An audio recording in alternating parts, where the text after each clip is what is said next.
Hey, everybody, welcome to another DMV Comic Book Club podcast. I'm your host, Freddie, coming to you live from Washington, D.C. And today is Saturday, July 13th, 2024. And we have lots to discuss today. Can't wait to talk with all you guys. And let's see who's in the chat today. So if I go here, it looks like we've got my friend Polly joining us once again. So let me welcome Polly to the chat. Hi, everyone. I'm Hey, back. Polly, Yeah. how are you today? It's terribly hot, but well, I'm great. How hot is it where you are? It is 38 degrees. Oh my goodness. Is that so? That's Celsius, right? So, Yeah, of course. Otherwise, I guess I'd be freezing. I don't know. I'm not really good with Fahrenheit.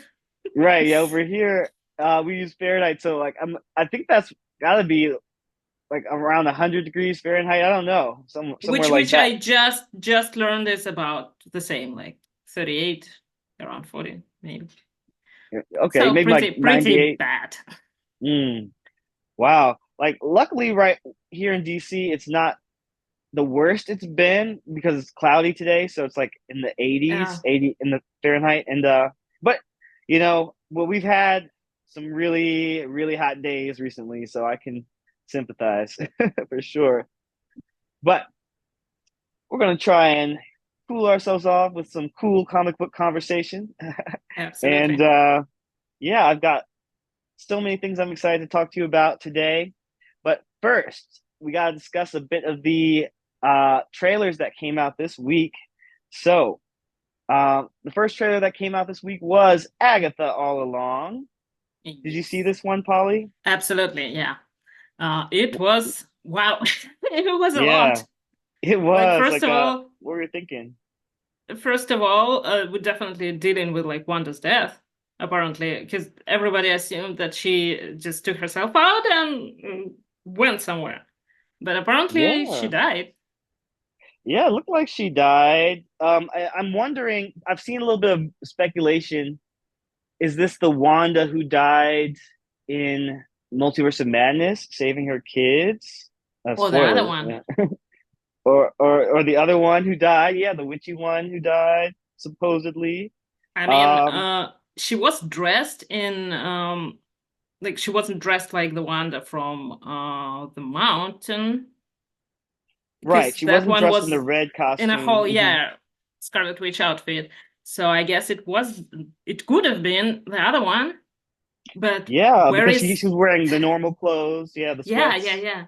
I mean, she could change on her way out. I don't know. Does she do Yeah, that? I don't know. Like, we'll have to wait and see. But another thing this trailer showed was all the different supporting cast that's going to be in the show. You've got one of my favorites, Patty Lupone.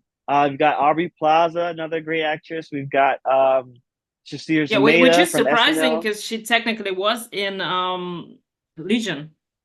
Right. Yeah, like yeah, I've never heard anyone from the MCU talk about whether they consider Legion I canon or guess not. They it's not canon or like alternative universe or whatever.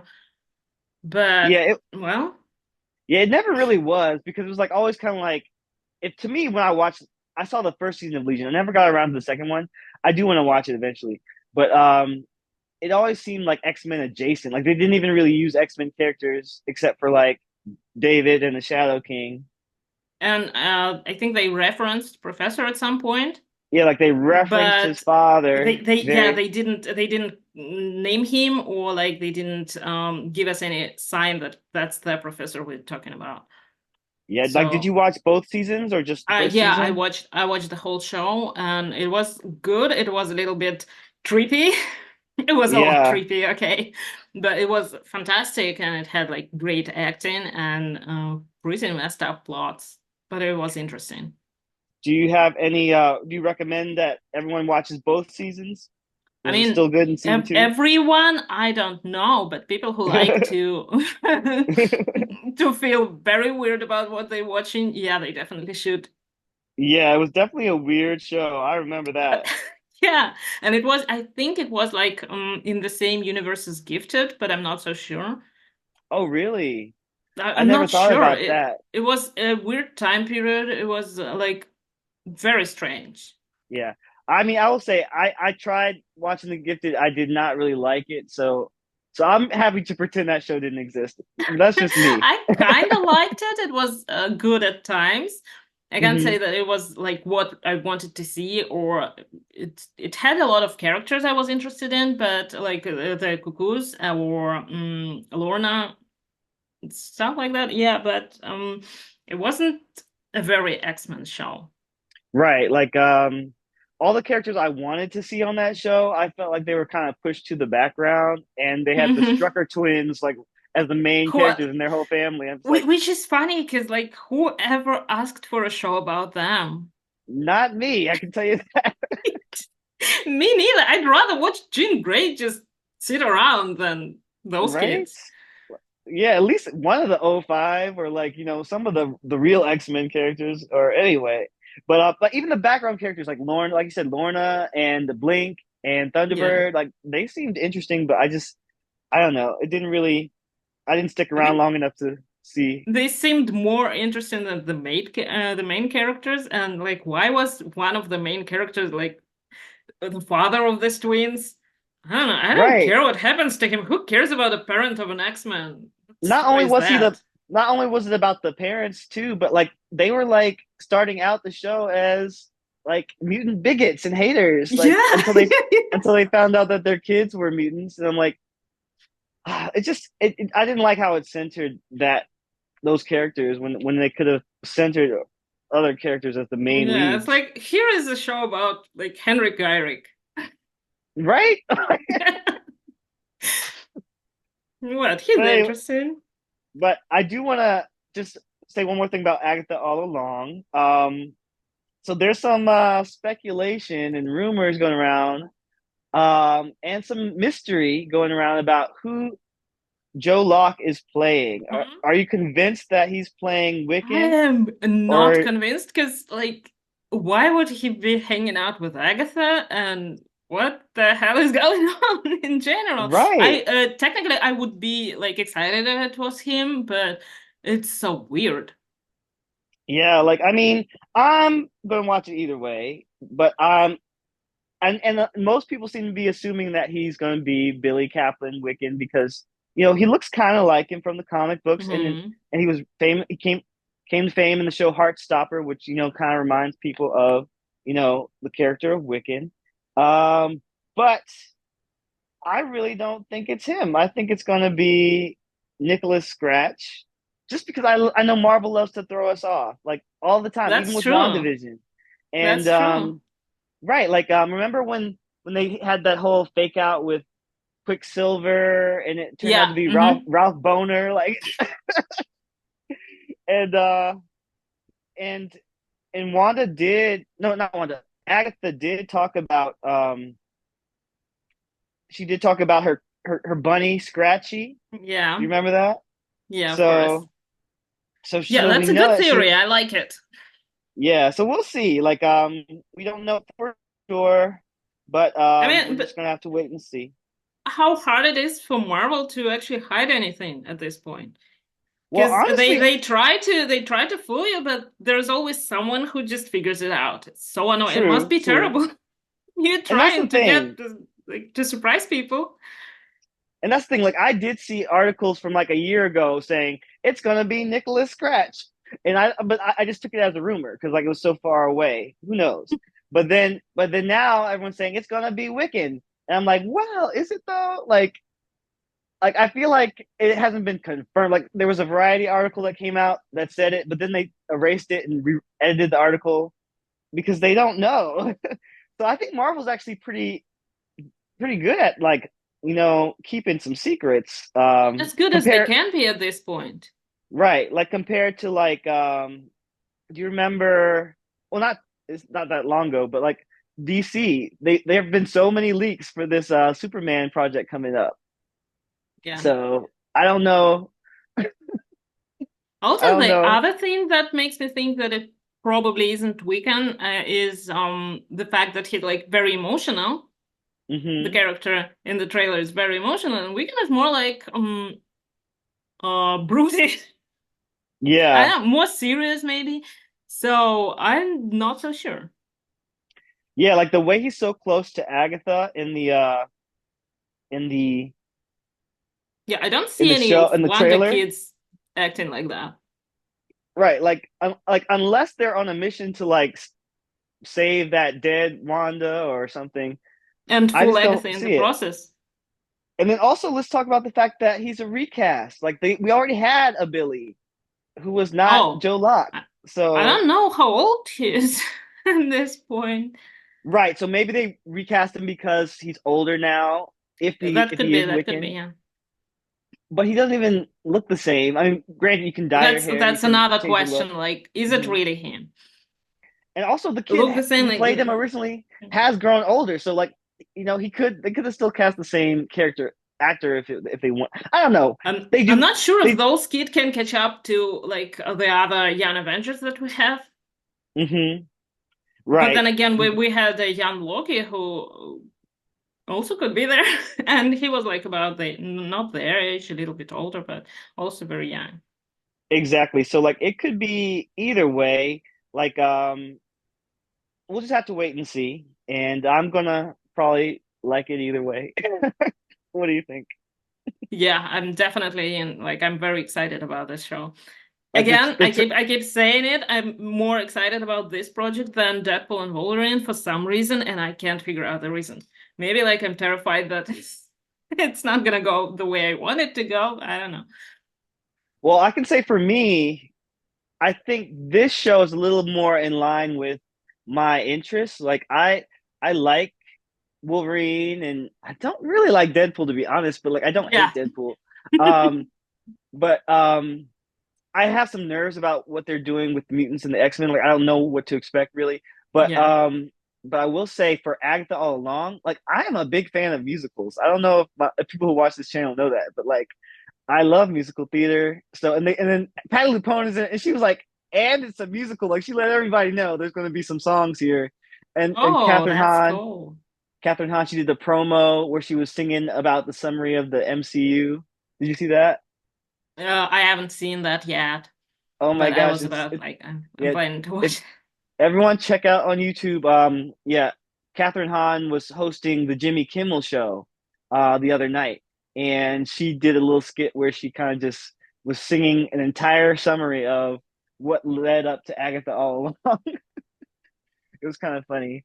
That's Um, cool. and then plus I love witches and the supernatural. Like I was a big fan of I'm still a big fan of Sabrina, the Teenage Witch. Oh, Um, like the and what original show, the old the show, right? original and the reboot. Like I watched them I both. haven't seen the reboot yet. Oh my gosh, it's crazy. But you like Buffy, so it's very Buffy Yeah. inspired, I would say. Like, you might like the reboot because it's kind of like, she's kicking butt like demons and stuff. So, Yeah. Always good to um, like kick them around. right. All right. So, very exciting. But there's one more trailer that came out this week that we have to discuss. Not just a trailer, but also a poster. So I'll share that real quick. We've got Captain America Brave New World coming out on February 14th, Valentine's Day of next year. And you can see in this poster, we've got Captain America's shield, but there's a big red hand grabbing it. Like, and who else could that be but Red Hulk? So if you haven't seen this trailer yet, go check it out. It was so cool. Um, And the poster I'm was so cool. Yeah. Like I'm wearing my Falcon Winter Soldier shirt in honor of it because I was a big fan of that show. Oh, yes. So so I'm excited. But again, I have some, questions and some reservations. Like I am aware of a lot of the discourse around this film and these characters involved with it. And there there's a lot of lingering questions but we will see what happens. I'm definitely, going to give it a chance, like I give every superhero thing a chance. I've So, heard that, like I've seen the conversations, but I don't think I do understand like what the problem is. So I'm not so sure. well, Because it's just I'm I think the main thing is just Captain America alone is just such a political character, and so the storylines around Captain America are political. The fans who enjoy the media are, they usually have some kind of politics.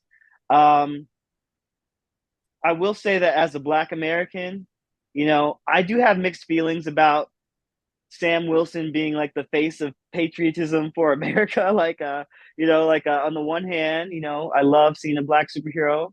On the other hand, it's kind of hard for Black Americans to like be put in that spot to be like, oh, we're America's hero, go America, like, just because like say. America hasn't always been kind to us, so I, um, so there's that. But then on top of that, there's a new character being introduced.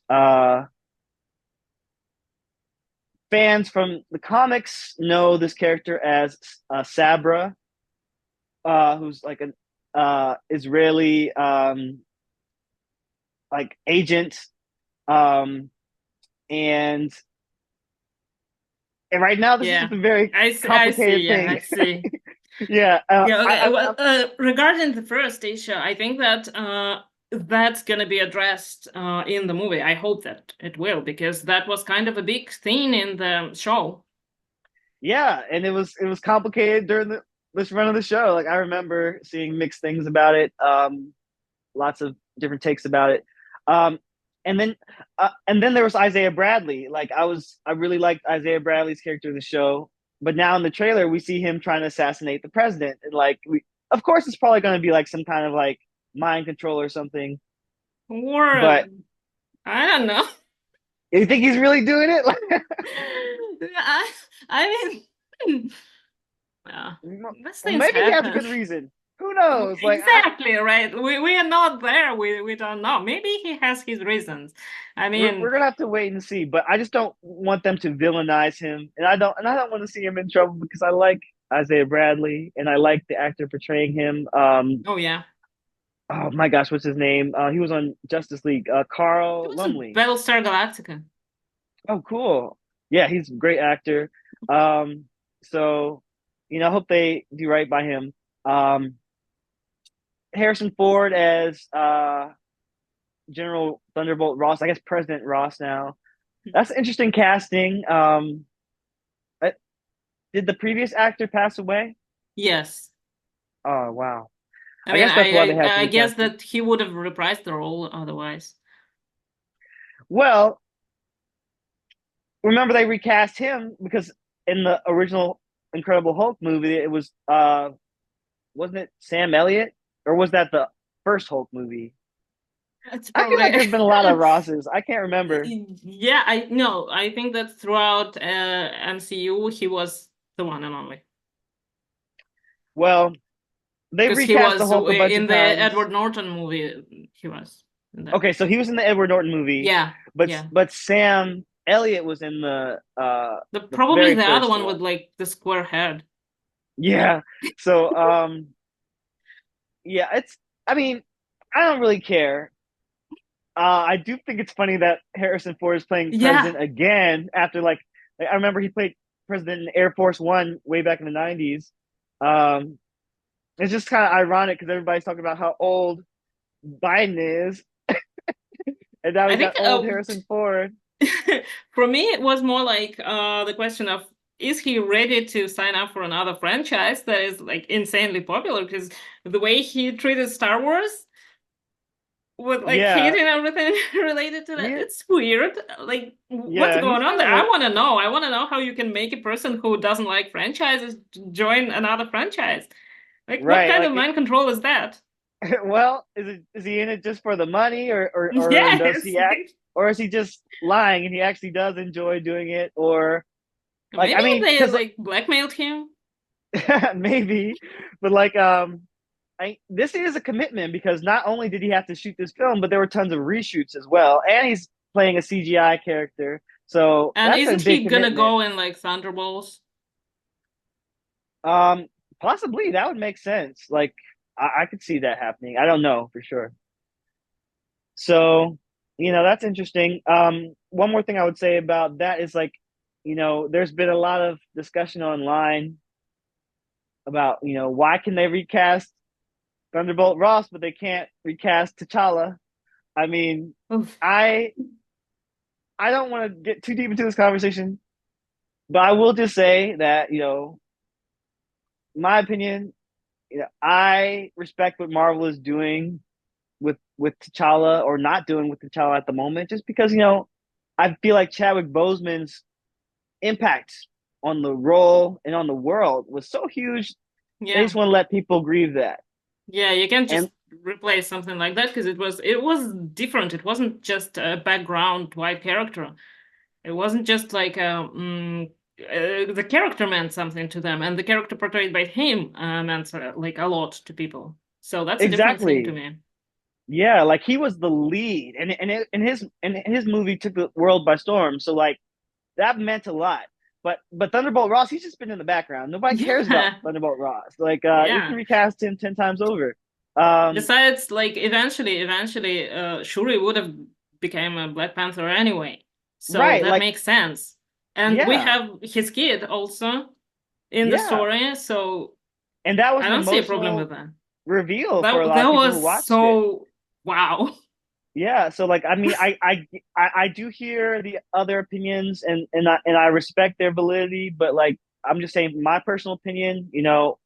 I'm not in a rush to get a new T'Challa. Yeah, I think we'll get one eventually if we're just patient. Like, look, we've got Wolverine back after how many years? the same Um, one. well, yeah, because he's still alive, but like, but we'll get a new one eventually. Like, just be patient, guys. That's all I gotta say. I'm We like, will, I'm so ready for the movie Wolverine to become Laura. right? Like, they could have done that. Why didn't they I do think that? they could start with that and just pretend like it's like with Jean Grey. Let's have her dead and just pretend that Phoenix happened a long time ago or some time ago, and let's have like Laura and pretend that we know what happened to Wolverine. Okay, All right. Well, it's Uncle speaking Ben. of, speaking of the X-Men, I was gonna say, Yes. uh, we got to talk comics because a new X-Men #1 came out today. This is my physical copy. It was $5.99, Ooh. and the old person in me is screaming. I'm like, when I was a kid back in my day, comics did not cost $5.99. But at least it came with a free digital copy included. I don't know if everybody knows that, but when you buy Marvel comic books, a lot of them Yeah. include the free digital copy, which I think is great. I think all comics should do that, really. Why not? But yeah, let's talk about it. Did you read this book, Holly? Absolutely. Of course. Of course. That was like Yeah, a must for me. yeah. It's been the big thing. We've been waiting for this new era because we knew the Krakoa era was ending. We knew a new era was coming, and now it's finally here. So, yeah. Initial thoughts. Anything you want to tell us? Okay. Okay. Initial thoughts. Yeah. Spoilers Love the story. ahead. Oh yeah, yeah, definitely. Love the story. Don't like the exposition. In particular, like I think it could have been handled better. Love the hmm lineup. Absolutely love the vibes that it's giving me. Okay. Cool, cool. I'm trying to share hold on. I'm trying to share a photo real quick. Doobie doobie doo. Here we go. All right, there we go. There's Um, the cover by Ryan Stegman, and this was written by Jed McKay and colored by Marta Gracia. And what else is going on there? They're inked by Mayer. I didn't catch his full name. it is Um, JP Mayer. JP Mayer. Interesting. So, what do you think of the art? What do you think of this cover, by the way? Mm. It's not my style in particular. Like, Oh, to me, it's a little bit difficult to tell which age everyone is, and it reminds it's me of true. the problem I had with God, what's his name? Ouch. He worked with. How did I forget? Like all What the book on Marvel now. Mm, on X-Men? but Bachala. Yeah. Chris Bachalo or Bach? I don't know Yeah, how to say his yeah. Bacalo. But I think I it's don't know. Bachala. Bachalo. Anyway, Yeah, the difficulty in telling everybody's age. Scott looks like a yeah. teenager. He does look younger. Like he's kind of like looks reminds me of X-Men Evolution a bit, just with the yellow and black. Yeah, but yeah, a little bit. And I love Evolution, but he was a teenager then. Right. And then we have Beast, who I also don't get this like gothic eyes going on. Yeah, like I remember. I feel like it was the George Perez version that had Yeah, the black eyes. but I mean, Um, he looks like he needs some sleep, which is yeah, understandable. true, But true. like, it's a He little like bit of because a raccoon thing going on here. he's kind of like a Rip Van Winkle in the sense that he's Uh-huh. been out of time for a long time. Now he's back. Oh, look, we got a new friend joining us. Let's welcome Claude to the chat. So he'll be connecting in just a second. All right. I do want to remind everybody, everyone is welcome to join our chats, or if you just want to chat in the text, that's all good too. We want this to be a welcoming experience for everybody. It's Comic Club. So, like this video if you're watching, subscribe to the channel if you haven't yet. We're up to 22 subscribers, which is great, and we're thankful for each and every one of you. But if you want to, you know, um, help us build up our numbers, help us broaden our reach, would be much appreciated. All right, so right now we're talking about X-Men, and yeah, we're just Ain't talking we about this always? cover here. Yep. Uh, yeah. Any more thoughts about the art, Polly? Otherwise, I think it's cool. I like the brightness of it, the colors. Yeah, Marta It's very Gracia cool. is a great colorist. Yeah. Um, so I like Ryan Stegman's art. Like I remember a lot of the Spider Verse stuff he did. Like, not Spider Verse, but like he did Superior Spider Man. He did Venom. He did Absolute Carnage. He did King in Black. So like over in that neighborhood, he's got a lot of great art. And he did do the X-Men and King in Black, and it was really good. So like I like it. Like it's kind of a cartoony style, but Yeah, I think it's fun. I it's think it has fun. a It's lot of definitely action. fun. Yeah. Now the age thing, Scott does look younger. Um, ooh. All right. So our friend Claude, he said Stegman stuff can be very moody too and dramatic. That's true. I agree. Yeah, Like like especially on uh Superior Spider-Man and that King in Black stuff and the yeah. I Absolute remember King in Carnage Black. and Venom, honestly. Like all his stuff has that nice like moodiness to it. But in this particular case, I think that it was important to bring it a little bit more to like new era, new colors. And probably, Yeah, I think that they intentionally went with the cartoonish style because it's obviously like a jumping point. yes. Uh, Yeah, and after maybe they intentionally did it that way so that people who just watched X-Men 97 would feel comfortable. absolutely. Like I feel like this was a intentionally a great starting on point, a jumping on point for people. Like Yeah. it's bright colors, it's a very simple story, I think. Um, And you exposition know, again. there's lots of exposition. I mean, one thing I did appreciate though as a longtime reader is that there is enough here to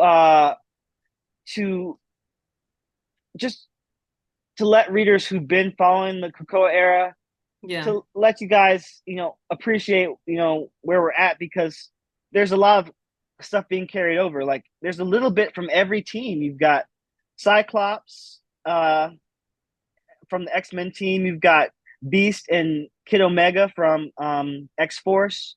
You've got um, Psylocke Magic. from Marauders, and she was also from Hellions. And you've got Magic, who's also on the X-Men team, and the New Mutants. You've And got, obviously Magneto, who was everywhere. of course, you've got Juggernaut, who was on Way of X and stuff like that. You've got Oya, or now her name is Temper, and she Who wasn't in was anything. no, she was on Sabretooth and the Exiles. Don't overlook that Oh, one because that oh, was great. yeah, I did not read that. Oh, it's so good. You gotta go back and read it. And on I top of like the that, character, absolutely, but like I was so bored with Sabretooth. It's just well, did you read the snooze. first Sabretooth mini? I started reading this run with when they were getting out of the pit, Mm-hmm. and I just got bored and distracted. Which I Okay, well, probably will give it a chance later. for me, I really loved the Sabretooth run by Victor Laval because like he kind of like I didn't even think I was going to like it because I'm not a big Sabretooth fan really, but he contextualized the story of him being in the pit and like and just like the themes of like incarceration and like redemption. Is it even possible to redeem all criminals? Because ultimately, with Sabretooth, we came around to the point where it's like you can't redeem Sabretooth. He's terrible. But then I have to think back to do you remember Axis when his morals got inverted and he was more redeemable? Yeah. Like I don't really know. I mean, it's comic book, so it's going to depend on what the writers want to happen. But um, I don't know. It was just interesting to me. But Oya, um, when she was on that team, she was pretty cool. And then they mentioned that here when she's like, "Yeah, when I was sent to the pit, nobody came to Yeah. help me, and certainly not you, my ex-boyfriend, Kid Omega." So speaking of young people, Kid Omega looks young. Like in Like X he Force, looks he like had a gotten kid. aged up. Went to the future, aged up, came back, got a new body. I don't even know how old he's supposed to be at this I point. mean, he kind of looks like he was like Academy X, was it, or like New X-Men? He Hmm. looks about that age still, but I guess he's gonna be forever that age now. I guess, but I will say, regardless of his age, I just thought it was really funny that one scene where he's walking in the room. He's like, "What up, Professor M?" And then Magneto's like, "Tell me he will die on a mission Yeah. soon." Okay, speaking of Magneto, like Claude in the chat is saying that McKay's voice for Magneto is going to take some getting used to. You did Yeah. great with him. Yeah. Yes, I agree. So like it was it's a little jarring because you got Magneto in a chair. Um yeah, and Yeah, like he's looking like Professor X. Well, we don't know if he needs the chair or if he just likes being in a floating chair. And then also, I think some of the preview art we've seen, he looks old, like really old. and In he this issue, does he didn't. that. He like becomes old and then young again and then Yeah, but like he just got younger again. Like he just got reborn, and he was intentionally made to look younger. So are they going to age him up even more again? Or is it going to be one of those things where it's like, oh, my body is deteriorating at an extreme rate? Like I don't he's done that know. already.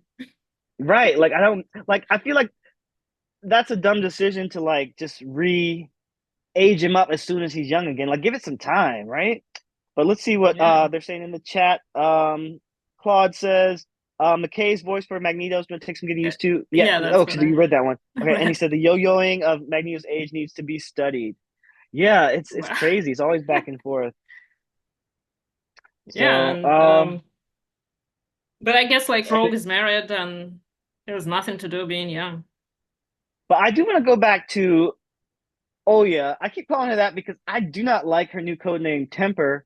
Uh, I mean, I get that it's like short for temperature, Oh, but on a superficial level, it's like temper means like angry, and like that's a yeah. very stereotypical depiction of a black woman that she's just angry, like an angry black woman. Like, come on, guys, Mark, we can do better than that. Like, did no one catch that before they changed the name?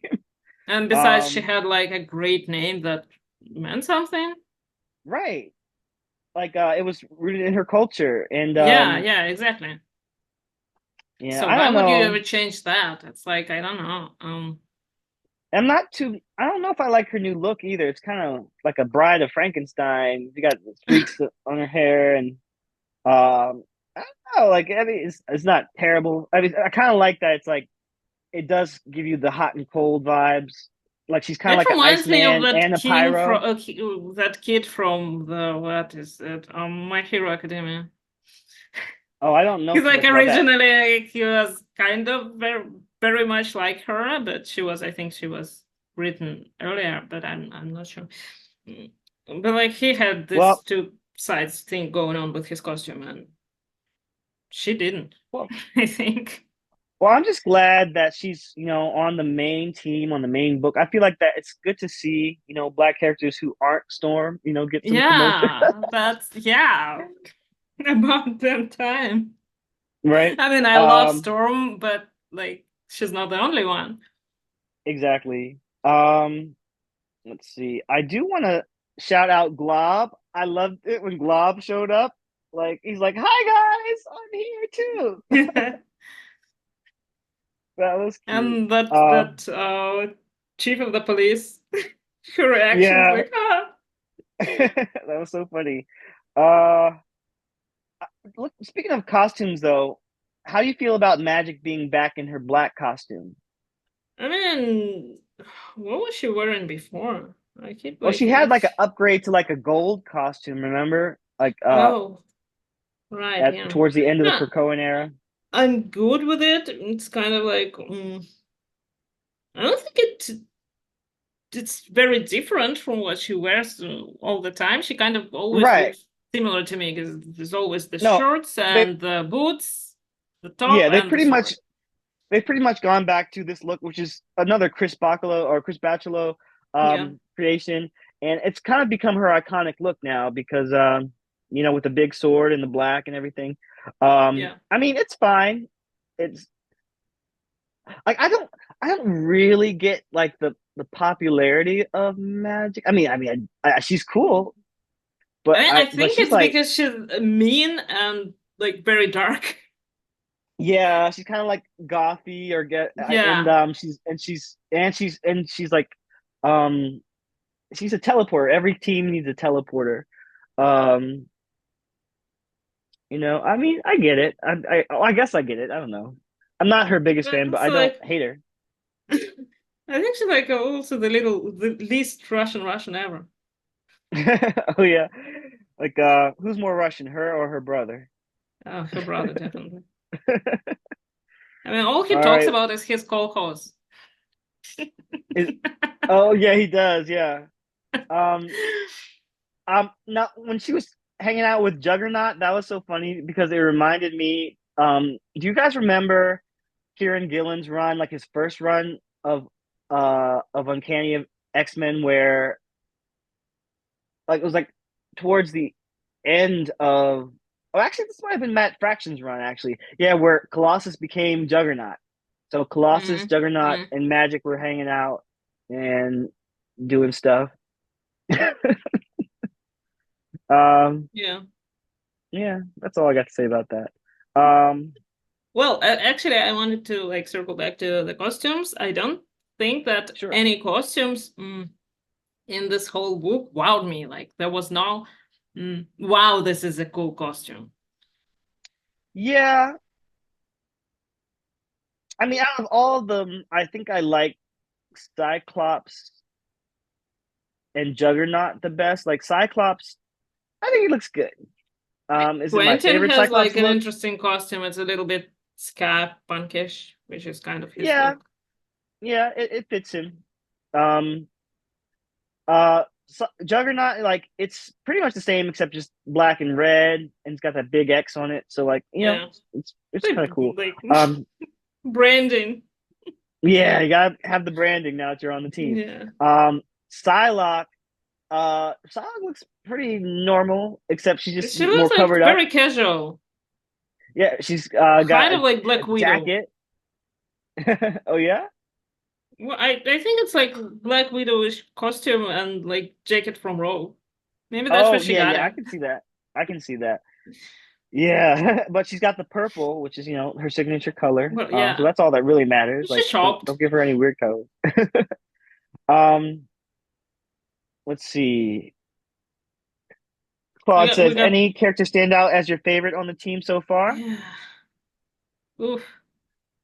Paula, do you want to answer that first? Probably temper because well, Okay. I mean, I Um, liked her before that, and I was mhm. surprised to see her here because obviously I didn't catch up properly. But yeah, I love seeing her in everything. Yeah, I agree. I'm excited to see Temper. But as far as my favorite, I don't know if this is favorite, but I will say most curious about is this guy right here, Ooh, Zorn, who popped up for one panel in his new X-Men jacket, like right next to Magneto. Like, well, Magneto shows up on the next page, but like, are we gonna address this? Zorn has I mean, never gone addressed. Like, like everything that happened at the end of Grant Morrison's run is just kind of ignored. yeah, it's interesting that they just forgot about it. Like, I guess we just have okay. If Zorn is here, what happened to his brother? Is he even a real person? I don't even understand the I character of remember Zorn. like Jean was Thorn for a while too. Yeah, but that was from the future. Oh yeah, That was yeah, Battle of the Atom. yeah. That's like I don't know. I Zorn don't is even just know why always they such a keep wild dragging character. him back in because it's at this point it's just so confusing. It's impossible. Like I'm very curious to see if they try to make him like make sense, or if they just think, oh, he's just the team healer. He's just here. We like Zorn. Like, Well, oh my god. no, Yeah. I So think there's that that. it's gonna be like some kind of a mystery again when he takes off his mask and boom, it's someone else now. Oh my gosh, that would be It's funny. just like they pick up the mask and every time it's somebody else. Yeah. Hey, well, Claude, if you want to tell us who was your favorite, we'd love to hear your favorite as well.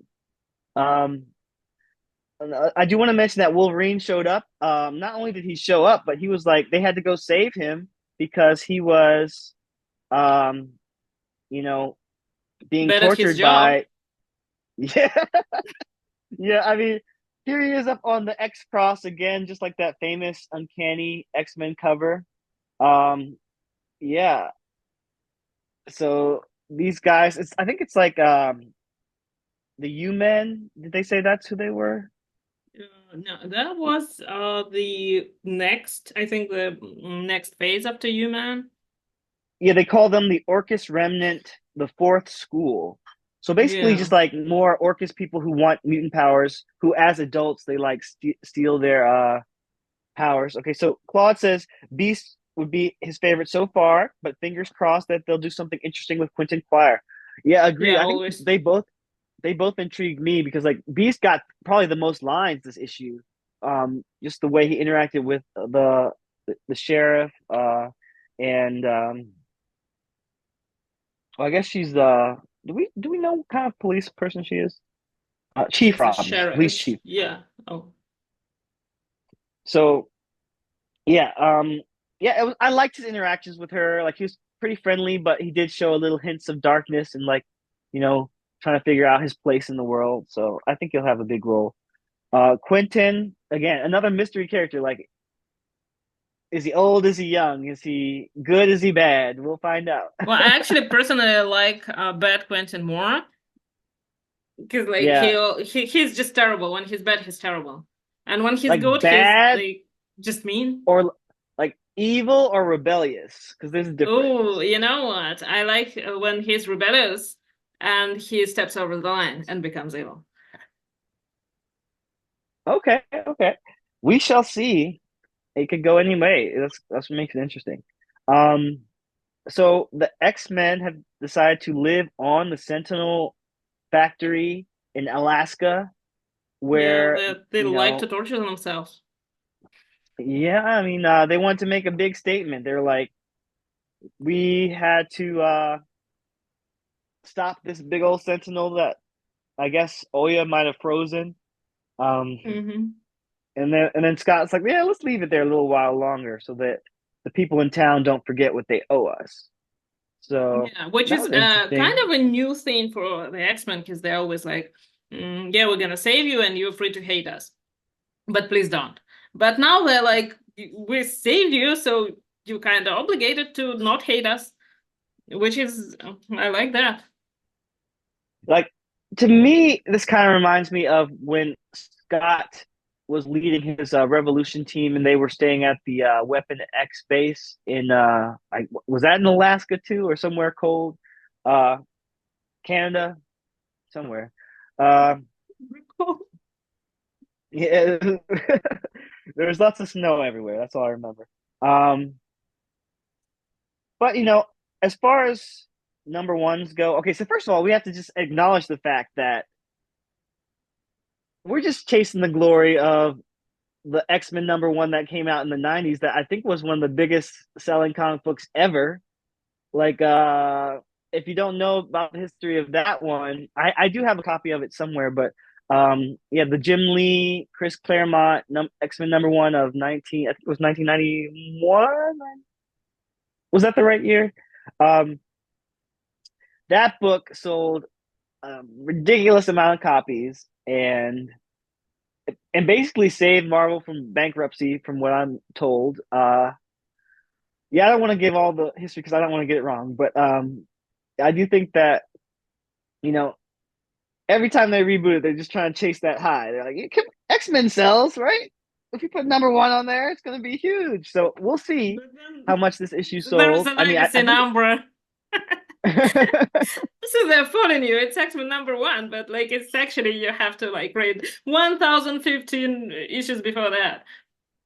But not in this case. In True, but this can we case, all? they actually created a good starting point. Yeah, it's a good number one. I hope it does sell well. I hope it does bring new people in. And as a longtime reader, I'm not upset. I'm not devastated. Yeah. I mean, maybe I've been through it enough to get over that. But also want to point out this: the legacy numbering is 301. Did you notice that? 301. So Hmm? does that mean that the last issue of X-Men 700 was also X-Men 300? Oh. What? I think they're What? like that's like a new timeline or something. And I mean, in this case, with what was it called again? The Orchis phases or schools. I mean, I found myself wanting to see like a diagram at this point. Like maybe a Mhm. diagram would have helped with the schools. And I hated diagrams when Hickman did them at first. And now I'm like, wait a second.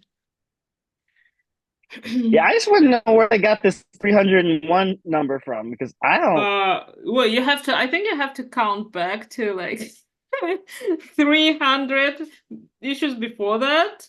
Which one was that? And that we consider that canon, and everything that came before it would be like ancient history, I guess. You know what? But I I'm think just it's gonna say meaningful. I think it has a meaning.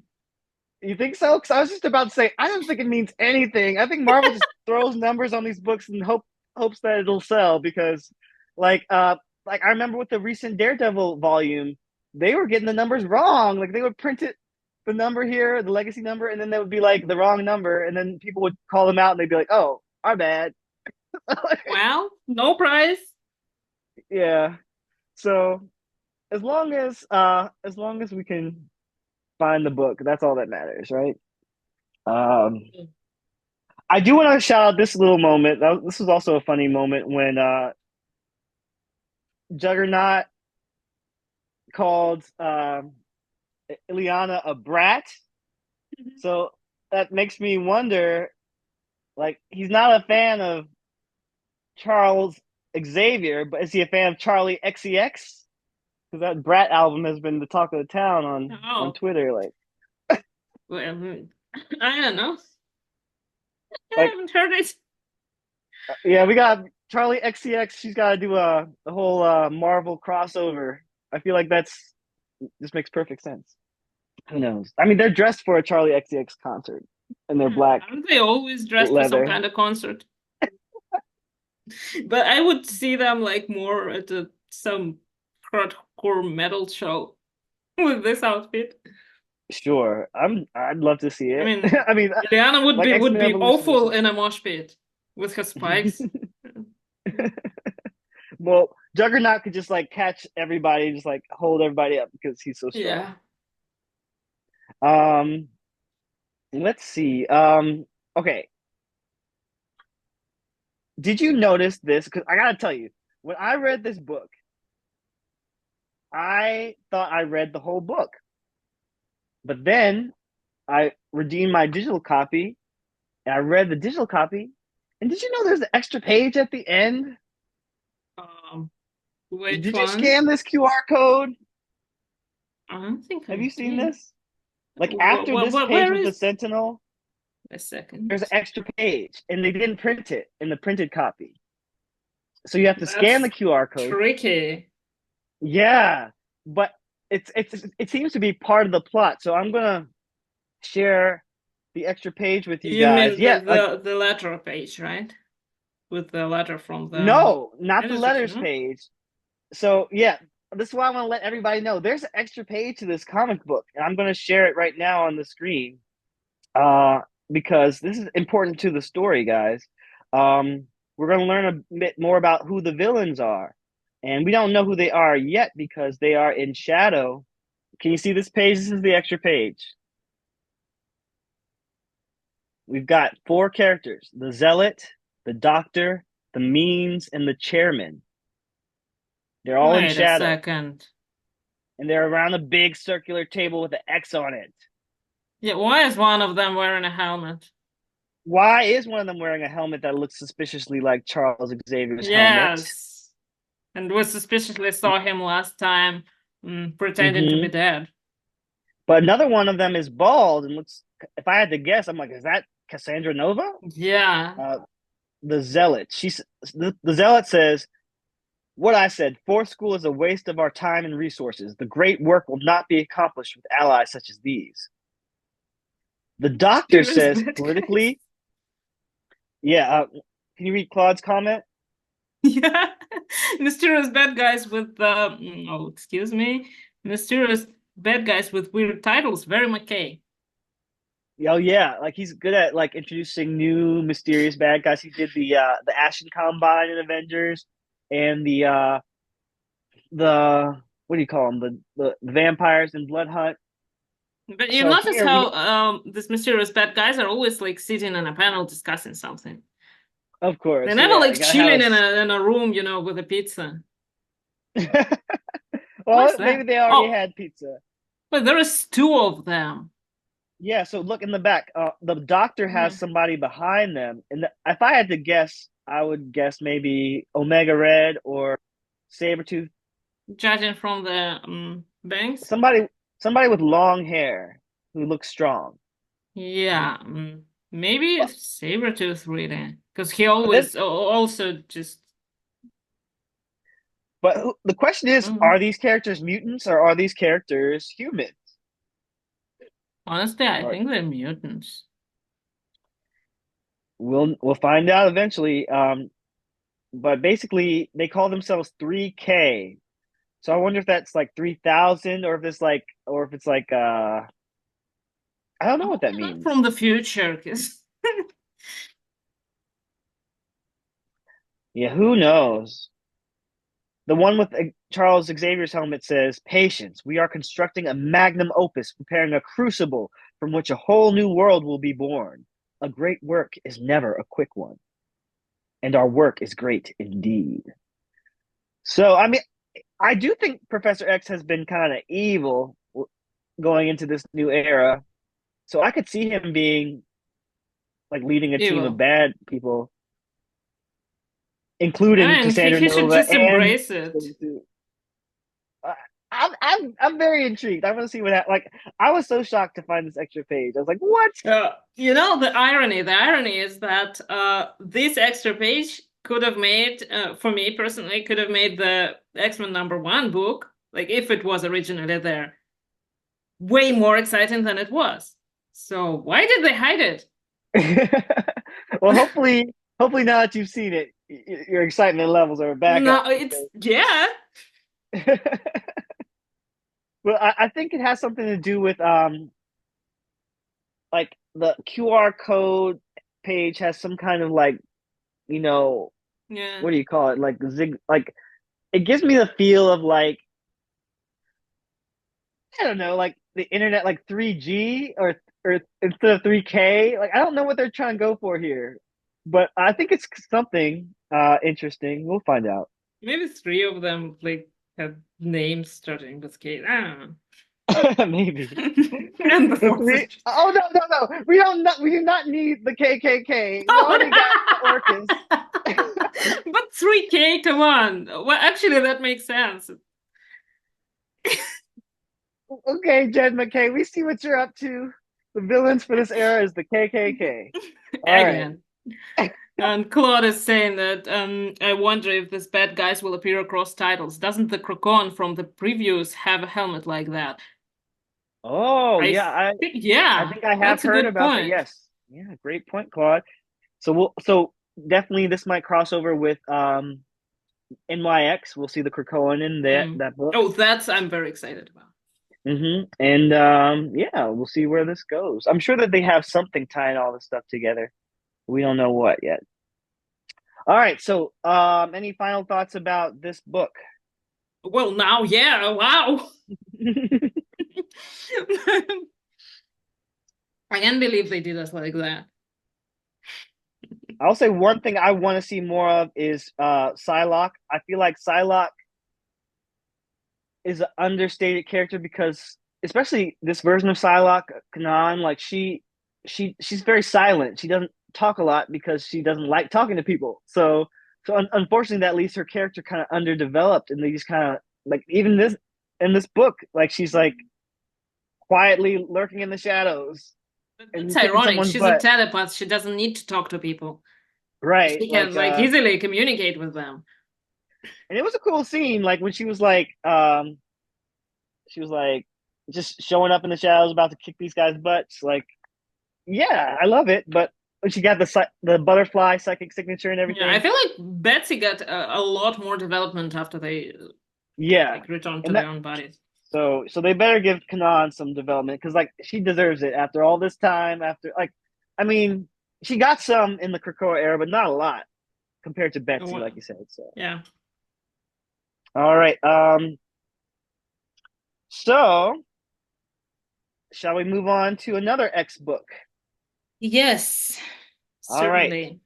The next X book for today is going to be let's see. Apocalypse. Yeah, X-Men Heir of Apocalypse. Did you read this book, Polly? Yep. All It right, what'd was you like think? the only X-Men thing to read in between the X-Men. Yeah. Yeah. Do you like it so Mm. far? We're on issue 3 of Well, 4. I do and I don't.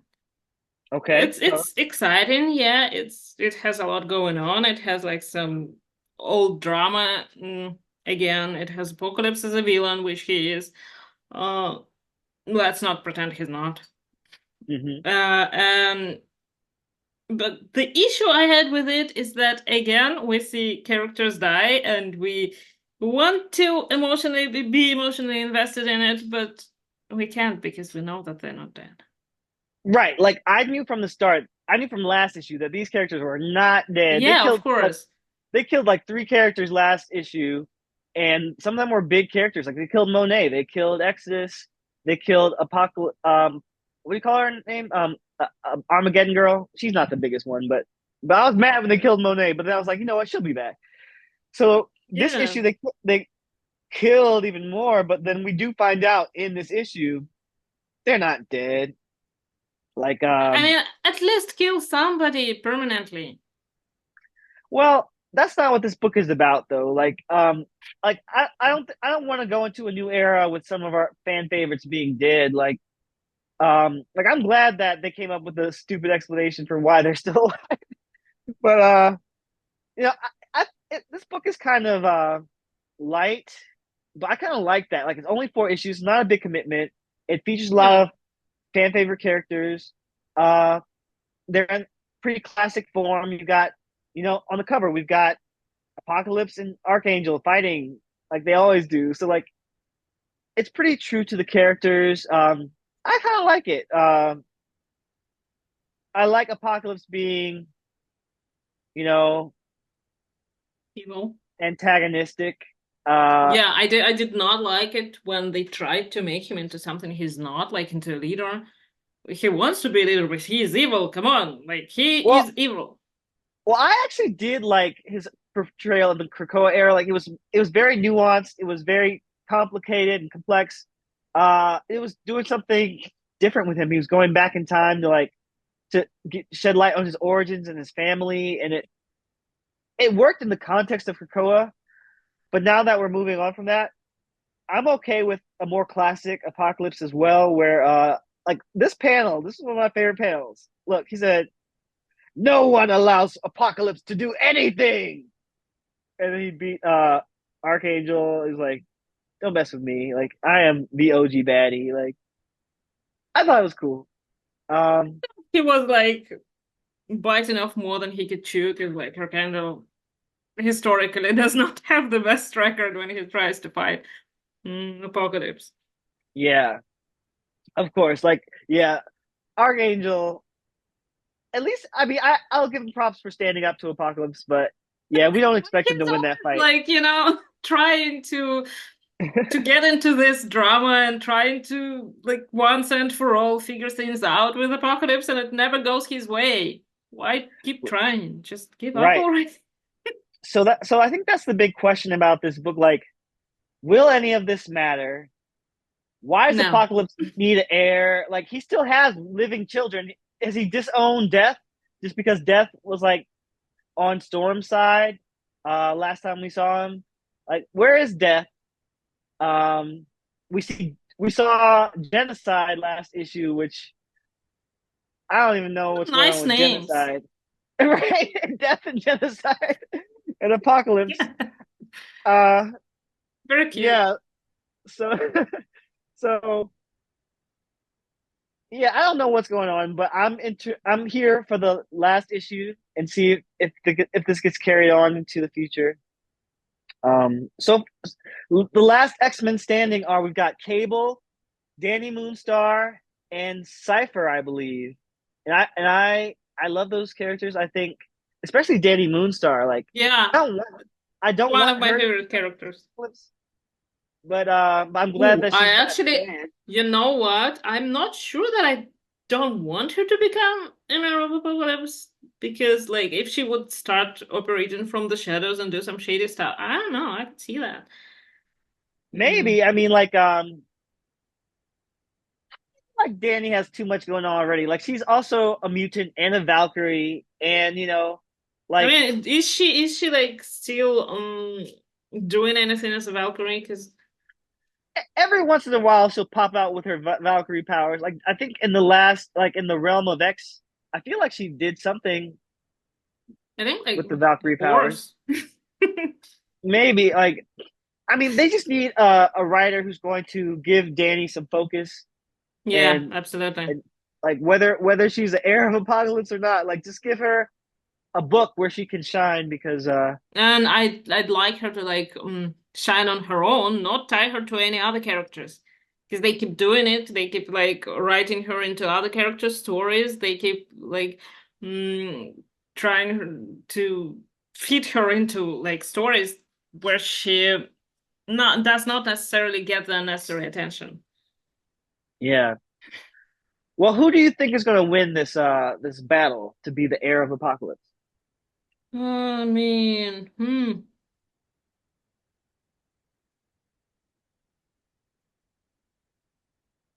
I have no May, idea. I don't think it's gonna be Danny. It might be like Cypher or Forge. I don't think it's gonna be Cable. well, Cable does have this long antagonistic history with Apocalypse, just like Archangel. Oh, actually, I don't yeah. I don't think it's going to be Archangel because Archangel is going to be in the X Factor book. We already know this. Um, Cable, I don't know if he's planning to be in any books, so maybe he could be the heir. Uh, Danny, she, like I said, it could be interesting if they go that route. Cypher, and then that could be interesting as well, because Cypher right now, he doesn't have a lot going on other than his like Yeah. normal powers. So I mean, that could be technically, an most of the upgrade. time he doesn't have a lot going on because he's been important to Krakoa because he could talk to it, and he was pretty much still sitting in the shadows translating. Yeah, but they found ways to make him interesting in their Krakoa era with like Well, yeah. not just with him and Warlock, but also him and his wife, Bay the Blood Moon, and then you got him in Where's Krakoa. she, by the way? Where is she? I think she's probably on Did he Araco. just So, by leave the way, her and go on this adventure? last time I saw Bay was in the X-Men Unlimited Infinity comic books on Araco. Um, so we do need an update. Are they still married? Are they separated? What's the deal? Yeah. Which is like to me, technically, the whole marriage scene was so weird Ooh, because Claude. Claude has a good idea. He said, unless somehow Archangel becomes an entity apart from Angel, setting up a different oh, status quo for him going into X Factor. I So maybe the don't two know sides if might I'm split. like ready to split them because I don't think that's a good idea because Archangel is the only thing that makes it too interesting. That's kind of true as well. Did you guys read that giant sized X-Men that was all about Angel that came out a month or two ago? Yeah, I think I did. Yeah, like they tried to give us an update about where Angel is at, like in his like mental headspace or whatever. Yeah, yeah. It it was weird. Uh yeah, I don't know. We'll see. I'm It not was super excited definitely for something. yeah. Like, I'm not super excited for X Factor, but I'll see what's going on with that when I'm it super happens. excited for X Factor because if they bring it back to the like origin of this book, no, I'd be interested in that. Okay. Well, we shall see when the time comes. Uh all right. Let's go on to the next book. Let's talk about this one.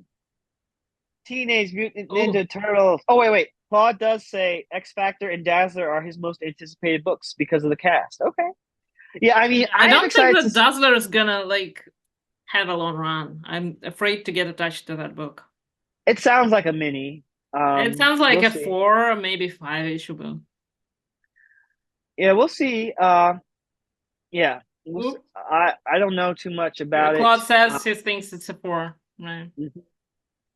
That sounds right. Um, X Factor. I am excited to see Cecilia Reyes.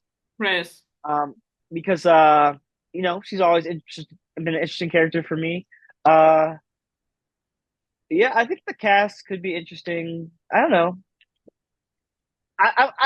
It's going to take me some time to warm up to this From the Ashes era in general. To be honest, like, X Men #1 did a good job of you know being interesting, but I'm still going to need to warm up to all these other titles. Why there need to be 15 different titles? Oh, I don't that is like that. just yeah, that's difficult because at least give them different names. Don't make them all X-Men titles. Like Dazzler or like X Factor, I can understand, but like X-Men, Uncanny X-Men, and some other X-Men, it's so confusing. Yeah, but let's talk about Teenage Mutant Ninja Turtles 40th anniversary. I got this book. It was 11.99 cover price Are you US kidding? dollars, which was How many insane. pages is that? Well, it is a lot of pages, so you are getting your money's worth, and there's a lot of great stories and great artwork and like great stuff going on. Like, it was worth it for the 40th anniversary. Like, they went big. I liked it. Um, Let me get the exact page count for you. Doo doo doo. It is 72 pages. Ooh, that's So actually yeah, that's a good price. yeah, so it's worth it. I'm gonna share the cover. But yeah, this book, man, like, are you a Turtles fan, Polly? I am not. Oh, that's okay. What about you, Claude? Are you a Turtles fan? Like, I'm like a casual Turtles fan. Like, I haven't watched or read everything about them, but they've been a part of my life since I was a kid. Like, I remember my cousin was really into Teenage Mutant Ninja Turtles, so that's how I got exposed to them. Like the original '90s cartoon, I think every or it might have like been boy '80s. in Is it my '80s or school '90s? was obsessed with them. Mm-hmm. And I And thought like it's from like it's a boys' cartoon. I don't want to watch that. I'm gonna watch Sailor Moon.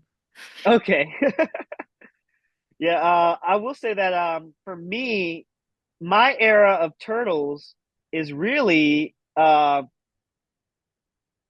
2003 animated show. Like, I really liked that show. Again, I didn't watch every episode, but I really liked what I saw of it. And yeah, this book, they did have a segment, like a lot of the different, it was like an anthology book. So they had stories from every era of the Turtles. It starts with a really cool opening by the creators, Eastman and Laird, uh, and it's set to an Edgar Allan Poe poem. So that was cool. It's a black, blue, and white. And On the then same page with Claude, he writes that he's a casual fan. Haven't read any of the comics. I like the I want to say 2003 animated series. yeah, that's the one. Um, I only remember the old ones. Like I caught a few episodes. They were in the sewers. It was yeah, I mean they're always strange. in the sewers. Did you see the new movie, the Mutant Menace one? That was good. I really No. recommend that. Um, but yeah, Carrie Randolph did a cover for this, like a variant cover. Let me share it here. So this is the 2003 era variant cover. I thought it was so cool. I really wanted to get this cover, but then I looked on my comic book shop website. You won't believe how much this cover costs. It's a different price for that cover. Yeah, this was a retailer incentive cover that cost $150. I was like, oh my gosh, I can't do that. But Okay, that's wow. yeah, I think it's like a 1 in 100 printing or whatever. So this is a rare cover, guys. If you got this one, good for you. But like, I'm just gonna have to be content. Congratulations on being rich. Yeah, you're like, wow. But yeah, at least we can look at the digital version of it. Like, I think it's really cool. And then I gotta shout out some of these panels because this was so good. Like, looks just like the show. They even reference it. They're like, turtles count it off. And you've got like all four of them. Uh, you got this panel, which is a This is reference cool. to the original Eastman and Laird art. Um, Carrie Randolph posted this online, just the reference that he used. I don't have the picture, the original picture, but it's like the same poses and everything. So it was just a great celebration of the turtles. I recommend it for fans of the turtles, or even just like casual people who are interested in the turtles. Because like I said, you get a little bit from every era. You get some classic '90s style artwork as well Oh, I from the remember cartoon. that cartoon. Yeah. It looks like So that. that was fun. Um, you get some. What else do you get? There's a newer cartoon. Well, there are lots of cartoons actually. Like there was like a 2012 era. I think that's this one where they have more round heads and it was like CG animated. And then there was um a series after that called Rise of the Teenage Mutant Ninja Turtles, where they looked very different and they And had, move out of the sewers. No? I don't know if they did or not because I didn't really watch that one, but they look kind of like this. Can you guys see that? Oh. So that's, I mean, they were just referencing every era of the Turtles. Like, I think there's some that look more like the movies. There's some that's more like the comics, that was a little bit more realistic. Uh, you've got yeah, there's lots of different eras. There's one where they're like all like they all got mystical powers. Um, you got some pinups at the end. You got a page like this and a page like that. So, it's good.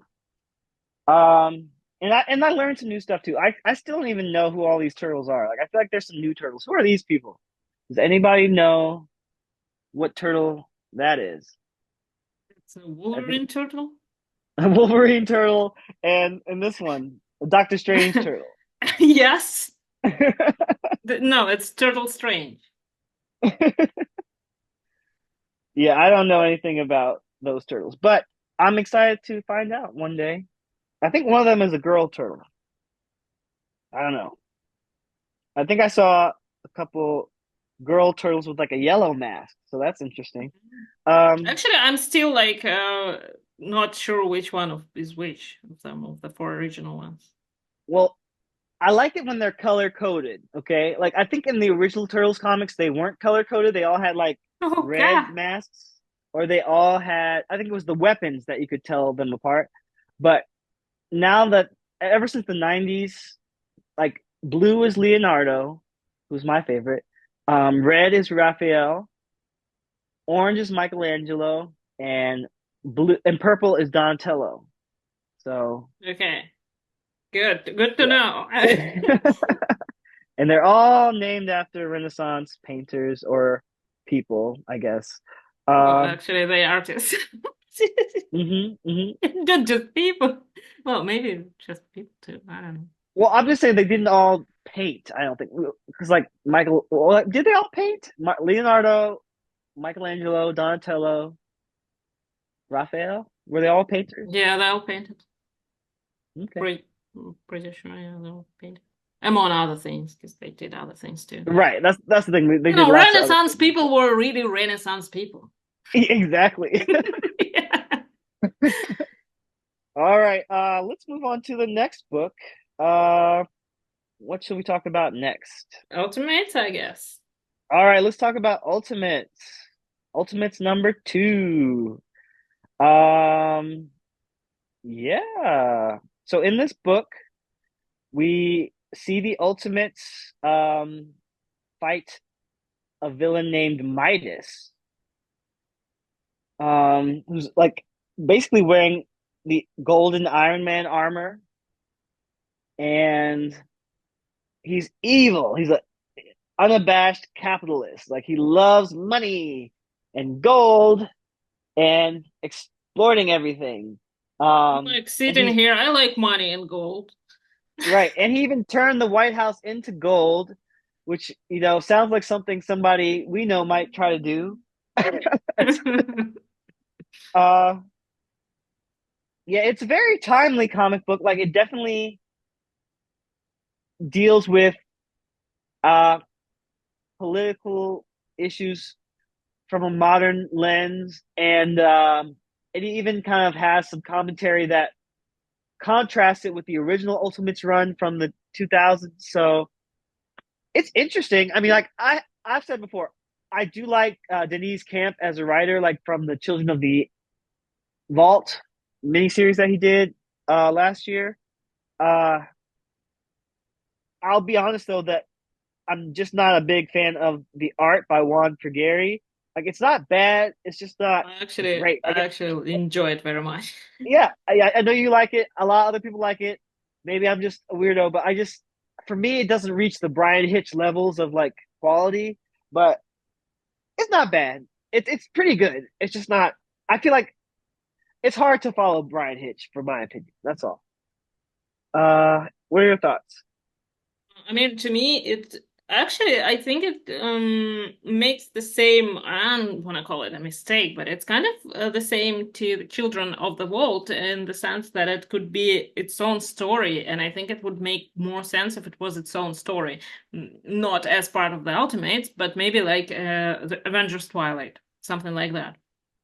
That would Yeah. make more sense to me because it's very good. I very much like the story, but it felt a little bit separate again of what the Ultimates supposed to be about. Oh yeah. Either way, Like to me, yeah, to me, compared to what? Like I feel like out of all the Ultimate books in the line right now, I feel like this one might be one of have the most to do with what the maker is up to, all that stuff that was introduced in Ultimate Invasion. I don't even know at this point. I think I forgot about the Maker altogether because they kind of stopped referencing them, and everybody's doing their own thing. No, he was in this book though. He was Yeah. uh Captain America, like Iron Lad gives him an immersive history book, basically, but it's not a book, it's like a VR experience where he can see Hmm. history that happened leading up to the present. And it's kind of sad because not only is there the real world history of, the bombing of Hiroshima and Nagasaki, but also like, the wars, like, or like the civil rights struggles and all that stuff. But then there's the fake world history because at this point, America doesn't even exist. Like Captain America has awoken in a world that where there is no more America.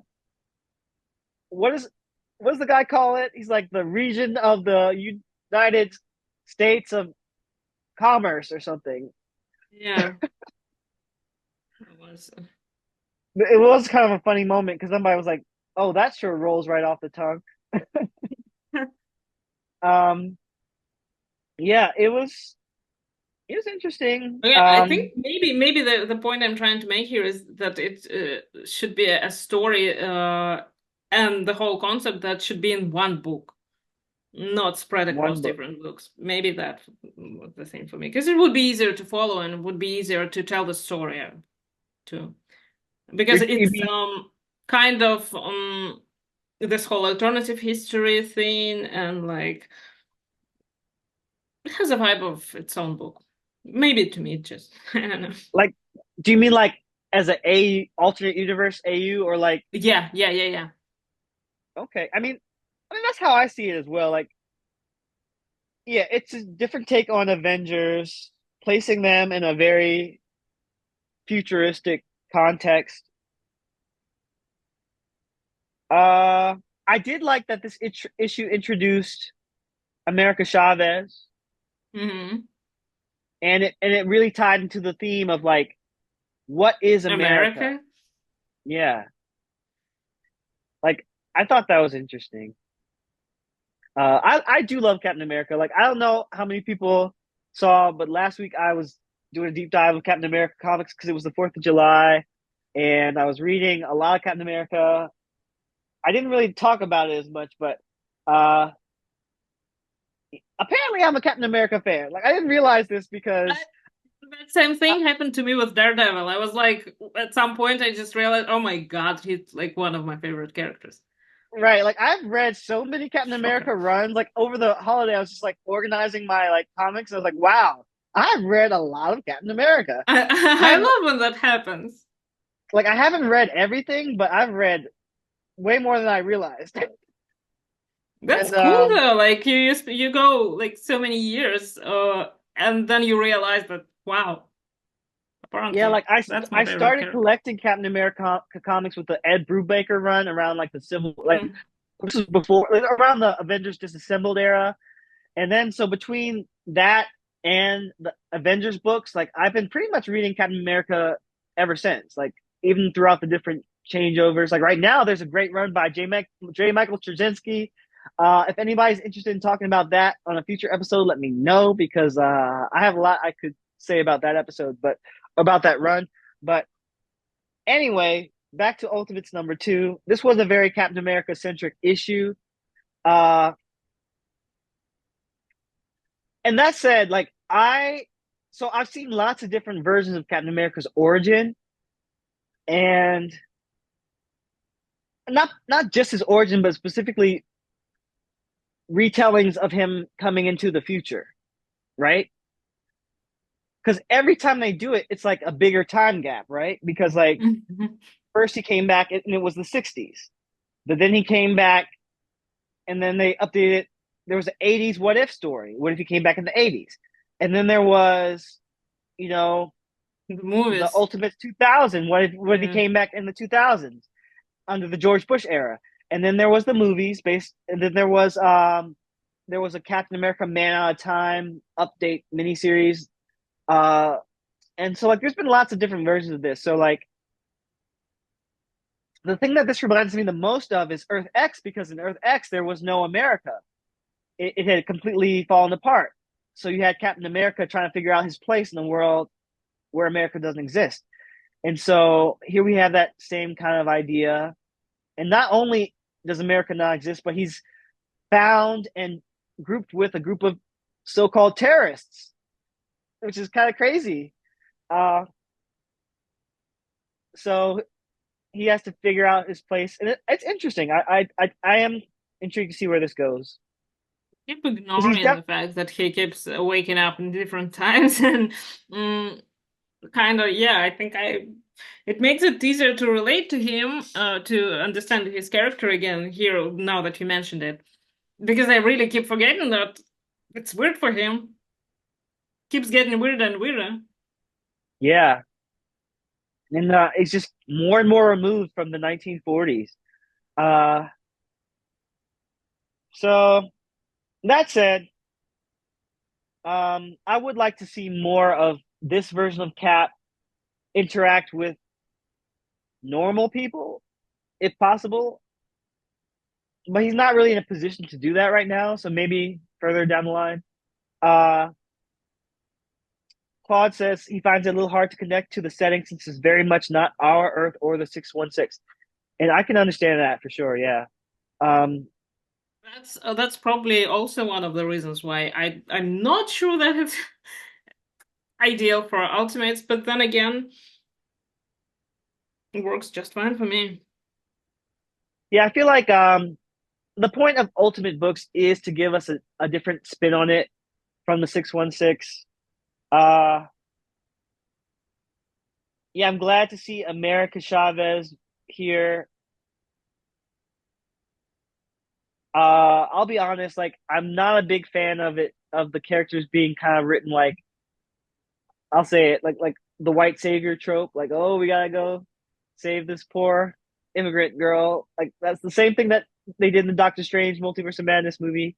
Uh, I just but read like an issue of Fantastic Four that was exactly that, where Fantastic Four went to save Black Panther mhm, in like an African country that was still segregated.